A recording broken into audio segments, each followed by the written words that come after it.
Today is a day of shame for our criminal justice system, says Tory leadership candidate Robert Jenrick, apparently outraged by the early release of prisoners. Following a sudden eureka moment, Mr. Jenrick says the solution is simple: build more prisons and lock up prolific offenders for longer. Well, imagine the shock for the Tory leadership hopeful when someone tells him his party has just spent the last 14 years in government. And he'll fall off his chair when he finds out early release was actually a Tory policy too. In fact, the Conservatives released 10,000 prisoners early to ease the jail capacity crisis. And poor old Mr. Jenrick will likely collapse in a heap when he discovers just 1 month before the general election was called, the body representing 95% of prison governors in England and Wales were warning jails would run out of space within days, putting the public at risk. And a week before he called the election, then Prime Minister Rishi Sunak was actually warned by senior civil servants that he was at risk of breaching his legal responsibilities if he failed to take action over the prison overcrowding crisis. Now, much as Mr. Jenrick may be hoping with a general election having taken place a whopping 2 months ago, will all have forgotten his party had just spent the last 14 years wrecking the country.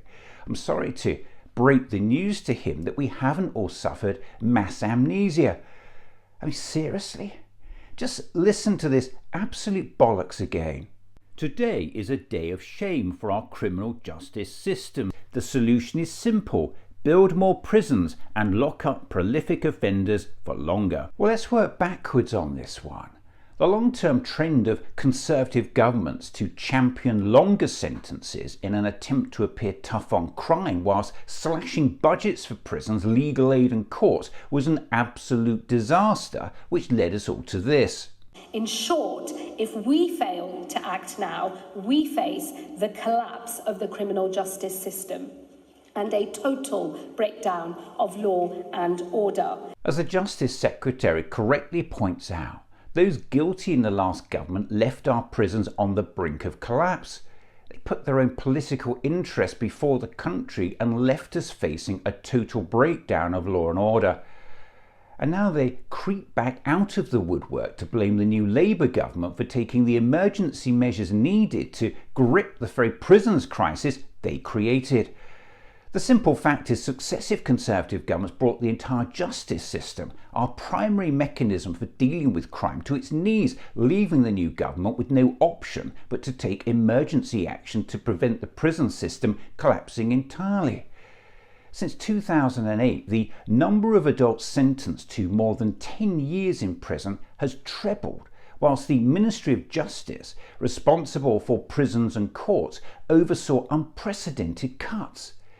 43% of all courts in England and Wales have closed.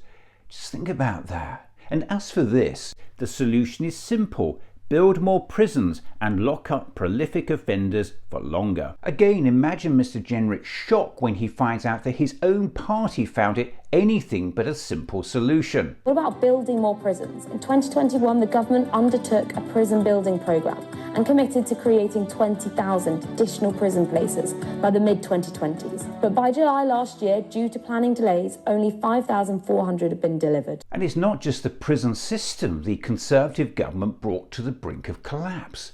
If prisons are full, spaces in courts and police stations quickly fill up, leaving nowhere to detain people, so the police can't do their job. The crippling delays which already exist in our court system, again the fault of successive Conservative governments, are then exacerbated because there's nowhere to send people who are convicted. What we're seeing in our prisons is the result of 14 years of neglect, inaction and underfunding by successive Conservative governments. And I'll tell you, as a lawyer, what really hacks me off about Jenrick's absurd post is that he knows he's talking bollocks.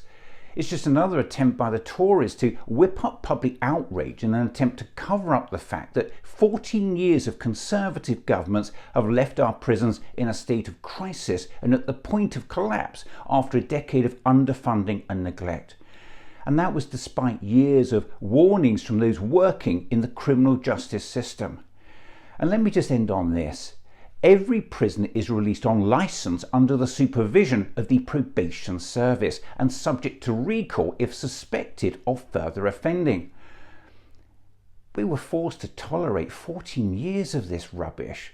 Let's not do it now they're out of power.